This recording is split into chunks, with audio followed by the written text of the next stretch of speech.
Hey, what's up, players? So from Summoners War here, and guess what finally opened last week? Earlier this week, actually. I woke up one morning and all of a sudden I noticed that Rift of Worlds was open. It's finally opened. So what I did is I downloaded the update over breakfast and then did my first level 1 run while taking a dump, and it was the most intense dump ever.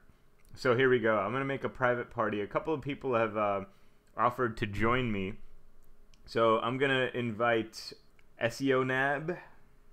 SEO Tatop, actually. I'm gonna invite PNC's SEO Tatop, and then I'm gonna invite Proleem, aka Olmeme.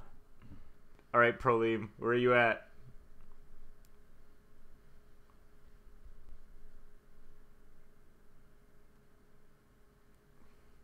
Oh, there's Proleem. Alright, here we go. We are about to auto floor level 1 in the Rift of Worlds, and we're gonna talk about strategy as we're running through this too. So as you might already know, the reason we're going to require 3 people is because Rift of Worlds, the boss, is a 3-headed Hydra. And each person takes care of 1 head.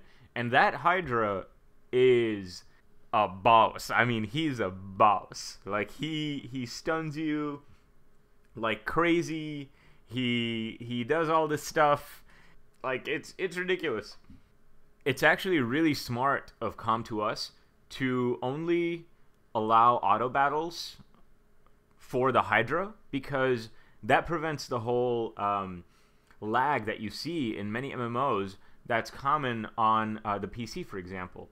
And one thing you're going to notice right off the bat is we chose our leader skills pretty distinctly. So leader skills cannot stack for this battle, first of all. So each person has to choose a different leader skill so that every single person can get benefit of a different leader skill. And leader skills apply to all monsters. So that's the first thing to notice right off the bat, is choose your leader skills very carefully. The second thing to notice right off the bat is the way that your monsters are arranged. Whenever possible, you want to have all 4 monsters, 4 tanky monsters on the front line, meaning the first row, just like I've done, and I think just like Proleem and SEO Nab have done too. So I'm gonna switch to their view real quick, and you'll notice that SEO Nab has also gotten 4 monsters on his front lines, and Proleem also has 4 tanky monsters on his front lines, and his attackers are in the back. That's because the more monsters there are on the front lines, the less damage you're gonna take, and that means that protects your attackers way more than what would normally be done. So the second thing to notice off the bat is that notice the amount of debuffs that your monsters get from this dragon. So it's highly recommended to have at least 1 monster that has a resist leader skill.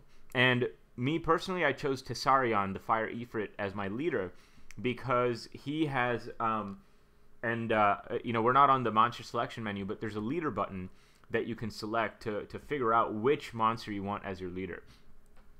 So that's the other thing. The final thing, you know, in addition to the debuffs that you're going to get, and again, these debuffs are usually stuns, oblivion, actually. So passive skills are not going to be as effective as you might think. And the other thing that you're going to want to think about is the types of debuffs that you want to put on the Hydra. And if you notice, I brought Hua for the speed debuff. Someone brought an attack debuff. Actually, someone brought Proleem brought what's her face, Colleen, for her attack debuff. Her first skill is an attack debuff, which the dragon is susceptible to, and the other one is heal block. So I brought Lynette not only because she does damage according to the enemy's HP, but she also has a heal block that prevents the boss from healing, and he does have a skill where he heals a little bit of HP every turn. So the whole battle is auto mode. Again, this was level 1. I can do level 2, but I wanted to make sure that it was according to, it wasn't too difficult for everyone in my party, so that we could all finish. But to show you how to switch leaders real quick, you can actually select which leader that you want by pressing the leader button and selecting your leader that way. So those are the things to notice right off the bat about the Rift of Worlds. I didn't really go into the boss's skills very often or very much because his skills are really irrelevant. All of his skills are AoE. They all do a ton of debuffs, etc. And so the main thing to really focus on is how you have your party arranged and the monsters that you bring for leader skills and debuffs. That's it for Rift of Worlds. That's a pretty high-level overview of how to beat the Hydra and things to think about when facing the Hydra. Maybe in the future we can do a more in-depth strategy video, but this is a pretty high-level overview of the Rift of Worlds. Again, really good update. I really like it. It adds a lot of cooperative play to the game that wasn't there before. So I think it was worth the wait. You might disagree with me on this, but it was pretty exciting update. Like I said, it was the most intense dump I've taken. So that's it for now. Peace out, guys.